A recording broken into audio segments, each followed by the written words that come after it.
D pharma first year के एक subject pharmaceutical chemistry के चैप्टर 3 का पार्ट 2। इसमें अगला टॉपिक है एंटाएसिड।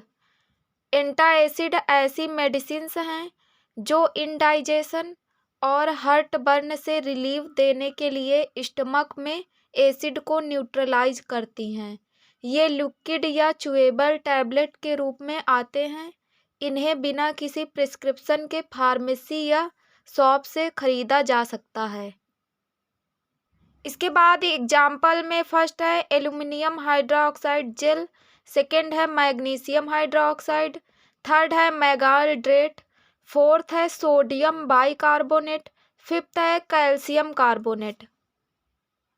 सबसे पहले फर्स्ट देखेंगे एल्यूमिनियम हाइड्रोक्साइड जेल। यह एक प्रकार का एंटाएसिड है और इसका यूज जीआईटी में एसिड की एक्सेस अमाउंट को न्यूट्रलाइज करने के लिए किया जाता है। इसके बाद है फार्मास्यूटिकल फार्मूलेशन। इसमें आता है ओरल सस्पेंशन। इसके बाद है मार्केट प्रिपरेशन। इसमें फर्स्ट है एम्फोजेल, सेकेंड है एल्टेरना जेल। इसके बाद है स्टोरेज कंडीशन। इसमें फर्स्ट है इसे फ्रीजिंग से अवॉइड करना चाहिए, सेकेंड है इसे ब्लू या अंबर कलर बॉटल्स में डिस्पेंस करना चाहिए, थर्ड है इसे वेल क्लोज्ड कंटेनर में स्टोर करना चाहिए। इसके बाद है यूजेज। इसमें फर्स्ट है इसे गैस्ट्रिक हाइपर एक्टिविटी के ट्रीटमेंट में यूज किया जाता है, सेकेंड है पेप्टिक अल्सर के ट्रीटमेंट में यूज किया जाता है। इसके बाद सेकेंड है मैग्नीशियम हाइड्रोक्साइड। यह एक प्रकार का एंटाएसिड है। इसे जीआईटी में एसिड की एक्सेस अमाउंट को कम करने के लिए यूज किया जाता है। इसके बाद है फार्मास्यूटिकल फार्मूलेशन। इसमें आती है च्यूएबल टैबलेट 311 mg और 400 mg की, और सस्पेंशन आता है। इसके बाद है मार्केट प्रिपरेशन। इसमें है milk of magnesia. Storage condition, इसे नमी से बचाना चाहिए, सेकंड है इसे वेल क्लोज्ड कंटेनर में स्टोर करना चाहिए, थर्ड है इसे चिल्ड्रंस की पहुंच से दूर रखना चाहिए। इसके बाद है यूजेज। इसमें फर्स्ट है लैक्सेटिव के रूप में यूज किया जाता है, सेकंड है इसका यूज एंटाएसिड के रूप में किया जाता है।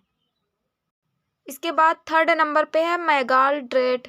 मैगाल्ड्रेट एक एल्यूमिनियम कंटेनिंग एंटाएसिड है जिसका यूज हार्ट बर्न, इंडाइजेशन या स्टमक अपसेट के लिए किया जाता है।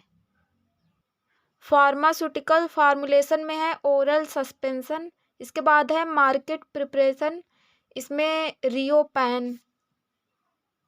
स्टोरेज कंडीशन, इसमें फर्स्ट है रूम टेम्परेचर पर स्टोर करना चाहिए, सेकेंड है लाइट और हीट से प्रोटेक्ट करना चाहिए, थर्ड है इसे क्लीन और ड्राई प्लेस पर स्टोर करना चाहिए।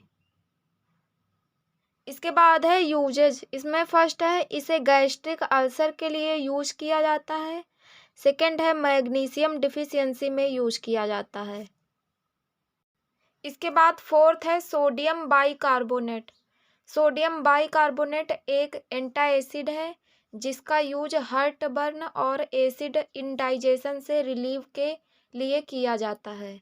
कुछ कंडीशंस में ब्लड या यूरिन को कम एसिडिक बनाने के लिए भी यूज किया जाता है। फार्मास्यूटिकल फार्मूलेशन में है इंजेक्टेबल सॉल्यूशन टैबलेट। इसके बाद है मार्केट प्रिपरेशन। इसमें है सोडियम बाइकार्बोनेट, सेकेंड है सेलिमिन। इसके बाद है स्टोरेज कंडीशन। इसमें फर्स्ट है इसे वेल क्लोज्ड कंटेनर में स्टोर करना चाहिए, सेकेंड है इसे लाइट से प्रोटेक्ट करना चाहिए।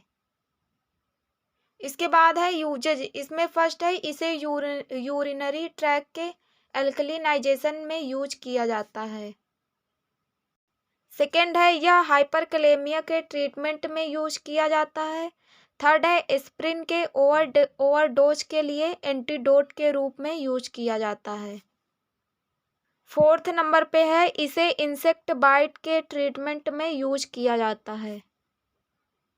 इसके बाद फिफ्थ नंबर पे है कैल्शियम कार्बोनेट। कैल्शियम कार्बोनेट एक डाइटरी सप्लीमेंट है जिसका यूज तब किया जाता है जब डाइट में कैल्शियम की अमाउंट पर्याप्त नहीं होती है। Healthy bones, muscles, nervous system और हार्ट के लिए बॉडी को कैल्शियम की आवश्यकता होती है। इसके बाद है फार्मास्यूटिकल फार्मूलेशन। इसमें है टैबलेट, सेकंड है च्यूएबल्स। इसके बाद है मार्केट प्रिपरेशन। इसमें फर्स्ट है टम्स, सेकंड है टम्स अल्ट्रा, थर्ड है टम्स स्मूदीज। इसके बाद है स्टोरेज कंडीशन। इसमें क्या है, वेल क्लोज्ड कंटेनर में स्टोर करना चाहिए। इसके बाद है यूजेज। इसमें फर्स्ट है कैल्शियम की डिफिशियंसी के लिए यूज किया जाता है। सेकेंड है प्रिसिपिटेटेड कैल्शियम कार्बोनेट का यूज टूथ पाउडर के रूप में किया जाता है।